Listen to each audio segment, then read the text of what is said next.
세계 경제학 필독서 50-20세기 19게리 베커의 인적 자본 1964년 인간에 대한 투자가 가장 큰 배당 수익을 낸다.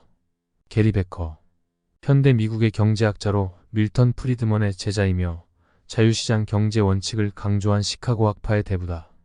인간은 비용과 편익에 따라 이익을 극대화하는 방향으로 움직인다는 경제학적 사고를 기반으로 사회학적 영역인 결혼, 출산, 범죄, 인종차별 등을 설명해 경제학의 범위를 넓혔다는 평가를 받고 있다. 1992년 노벨 경제학상을 수상했으며 2007년 미국 대통령으로부터 자유훈장을 받았다.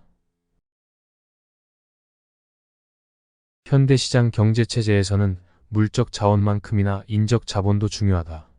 인적 자본이란 인간의 지식, 기술, 경험, 창의성 등의 능력을 경제적으로 가치 있는 자본으로 파악하는 개념으로 1950년대 말 미국의 경제학자이자 시어도어 슐츠로부터 비롯되었다. 하지만 이 말이 지금과 같은 경제용어로 자리 잡은 것은 게리 베커가 1964년에 출간한 인적 자본 휴먼 캐퍼털 덕분이다. 베커는 인간의 모든 행위의 경제학적 분석을 시도했다. 이혼해야 할 이유는 무엇일까? 백인 근로자만 고용하면 회사가 어려워질까? 벌금을 감수하고서라도 불법 주차를 할까?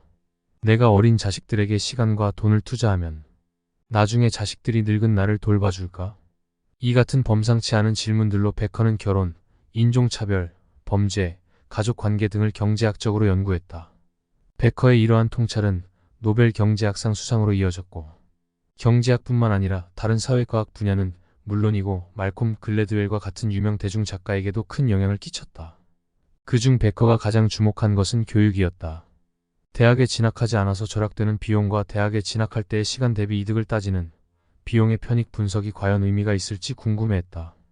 1950년대에서 1960년대에는 시카고 대학교의 경제학자들이 선도하는 교육 경제학이 인기를 끌었고 심지어 하나의 유행 현상이 되기까지 했다. 1993년 미 대선 당시 빌 클린턴 후보와 조지 부시 후보 둘 다 인적 자본 투자를 내세웠고 대학 교육과 직장 내 훈련에 대해 떠들어댔다. 논란의 여지가 있었지만 인적 자본은 이제 누구나 아는 용어가 되었고 경제 성장의 수수께끼를 푸는 열쇠로 간주된다. 1970년대 대졸자들의 소득 성장이 둔화됐을 때만 해도 너무 많은 교육을 받은 미국인에 대한 논의가 활발했다. 하지만 1980년대 들어서 대졸자들의 소득 수준이 그 어느 때보다 높은 수준을 기록하자 상황이 달라졌다. 오늘날 대학 교육의 이득은 더욱 크다. 2014년에 워싱턴 경제정책연구소가 미국 노동부 데이터를 분석한 결과 4년제 대학 학위를 받은 미국인의 시간당 임금은 학위가 없는 미국인보다 98%나 더 높았다. 1980년대 초반만 해도 대졸자의 시간당 임금 프리미엄은 64%에 불과했는데 말이다. 베커는 제2차 세계대전 종식 이후 한국과 일본이 거둔 경제적 성과를 보라고 지적한다. 한국과 일본은 천연자원이 부족해 원자재와 에너지를 수입해야 했지만 교육과 인재훈련, 기술에 엄청나게 투자한 덕에 눈부신 성공을 거두었다. 가속화되는 지식 근로자 시대에는 인적 자본이 더욱 큰 역량을 발휘할 것이고 기업들도 이에 발맞추어 인적 자본 투자를 강화하고 있다. 이를 감안한다면 가장 훌륭한 투자는 인간에 대한 투자이지 않을까. 인적 자본이란 인적 자본은 모든 자본 가운데 가장 귀중한 것은 인간에 투자된 자본이다라는 말로 시작한다. 엘프레드 마셜의 경제학 원리에 나오는 말이다. 하지만 베커의 지적대로 인적 자본이란 개념을 탐탁지 않게 여기는 사람들도 있다. 인간이 노예나 기계도 아닌데 어떻게 교육과 기량에 따라 경제학적 가치를 어떻게 매길 수 있느냐는 것이다. 베커는 노벨 경제학상 수상 기념 연설에서 1950년대에서 1960년대에는 학교 교육을 문화적 체험이 아닌 투자로 간주하는 접근법이 냉혹하고도 편협한 방식으로 간주되었다라고 말했다. 내가 남들보다 인적 자원이 풍부하다고 해서 즉 더 많은 교육과 훈련을 받고 사회성 등의 기량을 더 많이 쌓았다고 해서 자본가가 근로자를 착취하듯이 남을 착취해도 되는 걸까? 인적 자본을 풍부하게 보유한 계층과 그렇지 못한 계층 간의 갈등이 유발되지 않을까 하는 의문을 제기한 것이다. 베커 입장에서는 다행하게도 대부분의 사람이 인적 자본이란 말을 단순히 사람한테 투자한다는 뜻으로 이해했다. 사람에 대한 투자에는 학교 교육, 컴퓨터 및 자기개발 강좌 개설, 의료비 지원 등 소득 증대나 건강 증진, 생활 수준 향상에 기여하는 모든 행위가 포함된다. 인적 자본은 개인에게 영구적으로 귀속되고 운이 따르면 일생에 걸쳐 성장한다는 점에서 은행 예금이나 주식, 철강 공장 등과는 다르다. 대학 진학의 편익. 베커가 인적 자본 초판을 집필하던 당시 경제학계에서는 소득 성장의 실질적 원인이 물적 자본의 증가가 아니라는 인식에 동의하고 있었다. 다시 말해 소득은 기계와 토지에 대한 투자보다 더 빠르게 늘고 있었다. 이러한 격차를 가장 명확히 설명해주는 요소가 교육이었다. 고등교육을 받은 사람은 문제를 다른 시각에서 조명할 수 있고 자원을 제대로 활용할 수 있을 뿐만 아니라 실제로 새로운 자원을 창출할 수 있다.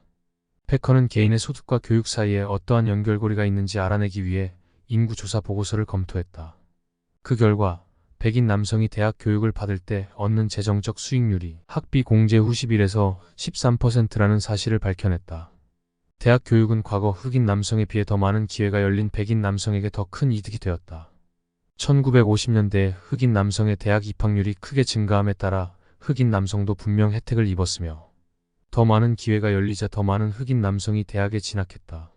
이들은 더 이상 성직자나 법조인의 길만을 택하지 않았다. 주류 직업 시장에 진출할 수 있게 된 것이다.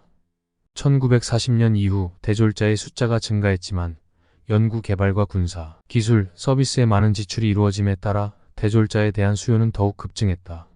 사회 관습이 변화하면서 남성이 더 이상 의료계, 법조계, 경영계를 장악하지 않는 풍조가 형성되자 여성의 교육 투자도 그만한 가치를 발휘하게 되었다. 베커는 대학 교육의 이득이 명확할 때는 대학 진학자가 증가하는 반면 불투명할 때는 줄어든다고 분석했다. 대학 진학 붐은 고졸자가 대학에 가야만 보다 쉽게 성공할 수 있다는 사실을 본능적으로 깨달았기 때문이라는 것이다.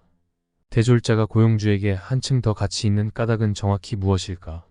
베커는 대학 교육이 지식과 기술뿐 아니라 문제 분석 방법을 제공하기 때문이라고 주장한다. 문제 분석 능력은 중요하며 유용하게 써먹을 수 있는 자원이다. 반대로 대학 교육이 순전히 고용주가 우수한 인재를 가려내는데 드는 시간을 줄여주기 때문이라는 시각도 있다. 이러한 시각에 따르면 대졸자의 소득이 더 높은 까닭은 대학 교육으로 생산성이 개선되기 때문이 아니라 이미 생산성이 높은 학생들이 대학에 진학하기 때문이다.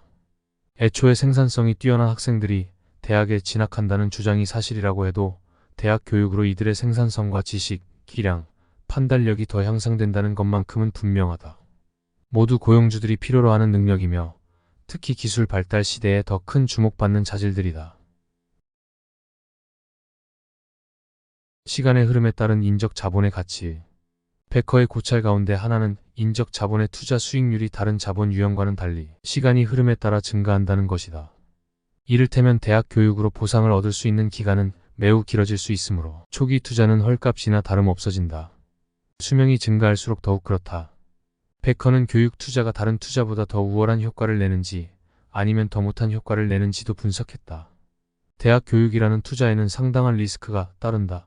경제에서는 예기치 못한 일이 발생할 수 있으며 특히 우리의 건강이 나빠지거나 기량과 지식이 쓸모없는 구식이 될 수도 있다. 게다가 교육을 개인과 분리하여 판매하는 것은 불가능하므로 대학 교육은 유동성이 없는 투자다. 따라서 리스크가 있는 비유동적인 투자와 비교해야 적절한 답을 얻을 수 있다. 베커는 제조 자본에 대한 장기 투자가 베커가 대학 교육의 투자 수익률로 도출한 11에서 13%보다 한참 낮은 7%대의 평균 수익률을 낸다는 조지 스티글러의 연구 결과를 언급한다. 상속 재산으로는 집이나 공장 같은 자본을 구매하기가 어렵기 때문에 대신 교육과 훈련 같은 형태로 인적 자본에 투입한다는 것이다.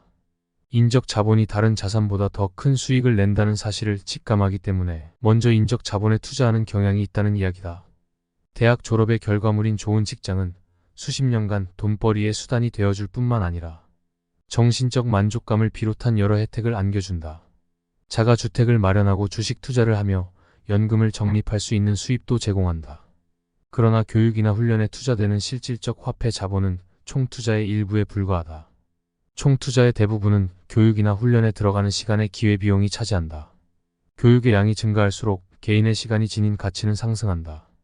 따라서 그 이상의 교육을 받느라 비용을 들이는 행위는 경제성 측면에서 타당하지 않을 가능성이 있다. 인적 자본 투자 결정에서 중요한 요소는 돈이 아니라 그만한 시간을 들일 가치가 있는지의 여부다. 고등학교 졸업과 학사학위 취득은 좋은 직장을 얻기 위한 필요 요소겠지만 5년을 더 들여 박사학위를 받는 것이 근로소득을 포기할 정도의 가치가 있을까? 베커는 추가 교육의 한계 가치와 한계 편익은 교육이 한 단위씩 추가될 때마다 감소한다고 설명한다. 특히 박사학위까지 받고 나면 직장 생활을 할 수 있는 기간이 얼마 되지 않는다는 현실 인식의 감소폭은 더욱 커진다.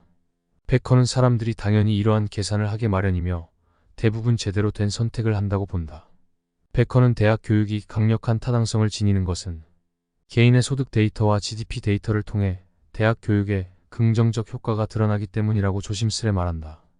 그는 대학 등록금이 터무니없는 수준으로 치솟는다거나 직장 내 교육이 학사학위보다 더 큰 가치를 인정받는 등 대학 교육의 이득이 더 이상 명확히 드러나지 않으면 사람들은 인적 자본에 대한 투자를 합리적으로 재분배하게 마련이라고 지적한다.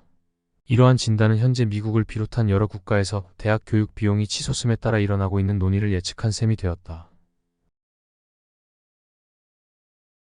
인적 자본과 불평등. 애덤 스미스는 국부론에서 가장 판이한 인물들, 예를 들어 철학자와 거리의 평범한 짐꾼의 차이는 천성보다는 습관, 관습, 교육에서 비롯된다고 말했다. 모든 사람에게 인적 자본을 발휘할 수 있는 잠재력이 동일하게 내재되어 있다는 것이다. 베커의 생각도 이와 비슷하다. 그렇다고 해서 같은 양의 교육을 받고도 남들보다 더 큰 효과를 거두고 그 결과 더 많은 소득을 얻는 사람이 있다는 사실을 애써 숨기지 않는다. 학교 교육의 품질이 균일하지 않은 곳, 예를 들어 인종별로 교육이 나뉘었던 미국 남부에서는 매우 불평등한 소득 분포가 나타난다.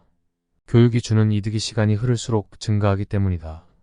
이와 대조적으로 스위스처럼 거의 모든 학생이 비슷한 수준의 공립학교에 다니는 곳에서는 소득 평등도가 높게 나타난다. 베커는 환경의 차이가 교육 기회를 결정짓는 주요한 요소라는 사실도 인정하며 더 나아가 그러한 격차를 바꿀 수 있다고 본다. 그의 시각에서 불평등 비판론자들이 소득 불평등보다 기회의 불평등에 초점을 맞추는 것은 적절하다. 게리 베커 더 알아보기. 1930년 미국 펜실베이니아에서 태어나 뉴욕 브루클린에서 자랐다. 1951년 프린스턴 대학교 경제학과를 졸업한 후에 1955년 시카고 대학교에서 박사학위를 받았다. 박사학위 논문 주제는 인종차별의 경제학이었다. 그의 지도 교수 중에는 밀턴 프리드먼과 조지 스티글러가 있었는데 프리드먼을 내 인생 가장 위대한 선생님이라고 불렀다. 박사학위 취득 후 시카고 대학교에서 조교수로 일하며 연구를 하다가 1957년 컬럼비아 대학교 교수로 자리를 옮겼다.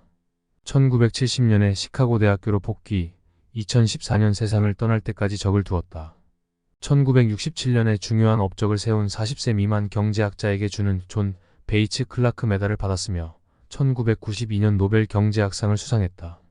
2000년에는 미국 과학훈장을 받았고 2004년에는 수학자 존 폰 노이만의 이름을 딴 폰 노이만상을 수상했으며 2007년에는 미국 대통령으로부터 미국 최고 시민상인 자유훈장을 받았다. 1985년부터 2004년까지 경제지 비즈니스 위크에 칼럼을 기고했으며 데니얼 카너먼, 스티븐 레빗과 함께 컨설팅 회사인 TGG 그룹을 설립하기도 했다. 주요 논문으로는 시간 배분의 이론, 범죄와 처벌에 대한 경제학적 접근, 결혼 이론, 인적 자본, 노력, 노동의 성적 분업 등이 있으며 저서로는 차별의 경제학, 가족론, 역사학자인 아내 구이티 나샤트와 함께 쓴 생활의 경제학 등이 있다. 이상이 게리 베커의 인적 자본이었습니다.